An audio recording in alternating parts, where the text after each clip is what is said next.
Good morning students. Summer vacations के बाद हम चैप्टर नंबर 6 उतक, ठीक है, पार्ट 6 उतक को पढ़ेंगे। ठीक है, तो आपने इससे पहले पार्ट 5 में कोशिकाओं के बारे में जानकारी प्राप्त करी थी कि कोशिकाएं क्या हैं। हम किसी भी जीव की संरचनात्मक और क्रियात्मक इकाई होती हैं। इसके अलावा आपको ये भी बताया गया था कि कुछ जीव एकोशिक होते हैं और कुछ बहुकोशिक होते हैं। तो अगर हम बहुकोशिक जीवों की बात करें तो हमें ये पता चलता है कि बहुकोशिक जीवों में अनेक कोशिकाएं होती हैं, इसीलिए उन्हें बहुकोशिक जीव कहते हैं। अब जो ये बहुत सारी कोशिकाएं हैं, ये जिस जीव में या किसी भी जीव में ये किस प्रकार से व्यवस्थित होती हैं, क्या इनके कार्य होते हैं, कैसी दिखती हैं, किस प्रकार की इनकी प्रकृति होती है, तो हम अमूमन ये देखते हैं कि कुछ कोशिकाएं ऐसी होती हैं जो आकृति में एक समान भी होती हैं और वो आपस में मिलकर के एक ग्रुप की तरह, एक समूह की तरह आपस में मिलकर कोई एक काम को करती हैं हमारे शरीर में। तो इस प्रकार की कोशिकाएं जो इस तरीके से समूह में रहती हैं और एक जैसी दिखती हैं, यानी एक ही टाइप की वो कोशिकाएं होंगी, ऐसे समूह को हम उतक कहते हैं, कोशिकाओं के इस प्रकार के समूह को। तो आपने यहाँ यही लिखना है, वे कोशिकाएं जो आकृति में एक समान होती हैं तथा किसी कार्य को एक साथ संपन्न करती हैं, समूह में एक उतक का निर्माण करती हैं। तो एक ग्रुप होगा, एक समूह होगा, जिसे हम उतक कहते हैं। नेक्स्ट हम ध्यान देते हैं कि जो कोशिकाएं हैं या उतक हैं, हमने आपको बताया कि बहुकोशिक जीवों में ये मिलते हैं। तो बहुकोशिक जीवों को अगर हम मुख्य दो भागों में वर्गीकृत करें तो पादप और जंतु दो अलग अलग हो गए। ठीक है, अब जो पादप और जंतु हैं, चूंकि दोनों काफ़ी ज़्यादा अलग हैं, दोनों की जो क्रियाएं हैं वो बहुत अलग हैं, इसलिए इनमें पाए जाने वाले उतक एक दूसरे से बहुत ज़्यादा भिन्न होते हैं। देखिए, पौधों को कहीं एक जगह से दूसरी जगह जाना नहीं पड़ता है, वो एक ही जगह रहते हैं।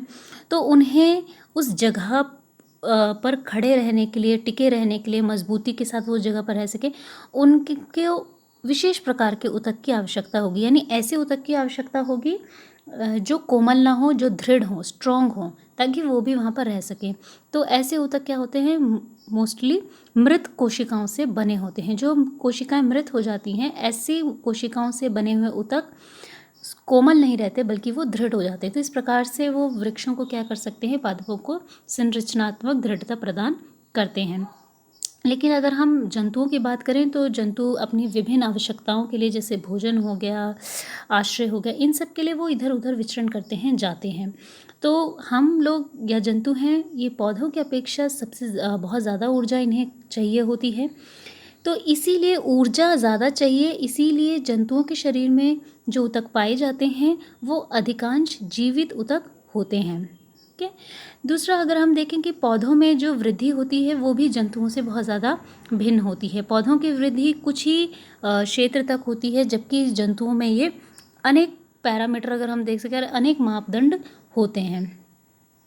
अगर हम पौधों के कुछ उतक जीवन भर विभाजित होते रहते हैं, यानी पौधों में ऐसे कुछ उतक होते हैं जो जिंदगी भर बनते रहेंगे, यानी उनका डिवाइड होता रहेगा, वो बढ़ते रहेंगे, लेकिन ऐसा जीवों में नहीं पाया जाता है। ठीक है, तो अगर हम देखें कि सबसे पहले बात करें हम पादप उतकों की, तो हम ये देखेंगे कि पादप उतक में मैंने जैसे कहा कि कुछ उतक ऐसे होते हैं जो निरंतर विभाजन करते रहते हैं, डिवाइड होते रहते हैं। तो बेसिकली होता क्या है, वो कैसे होंगे कि एक कोशिका होगी, ये बंट गई, विभाजित हो गई, तो बन गई दो अलग अलग कोशिका, फिर ये कोशिका विभाजित हो गई, बन गई दो अलग कोशिका, तो ये होता है विभाजन। तो इस प्रकार की कोशिकाएं पादप उतकों में बहुत ज़्यादा पाई जाती हैं। तो इस कोशिकाओं के समूह को, इस उतक को विभज्योतक कहते हैं।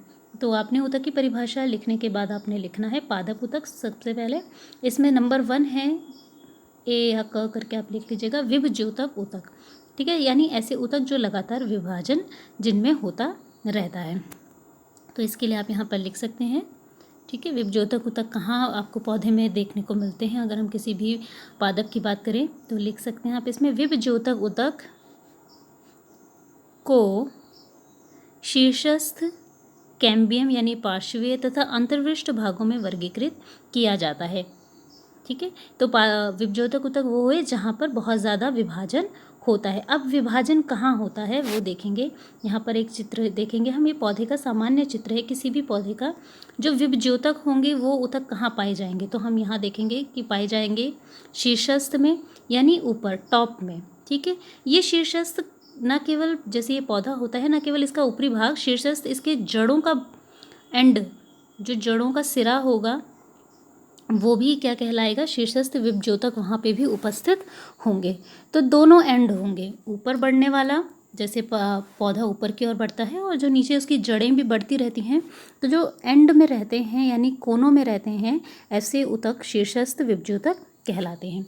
दूसरा है अंतर्विष्ट विभज्योतक।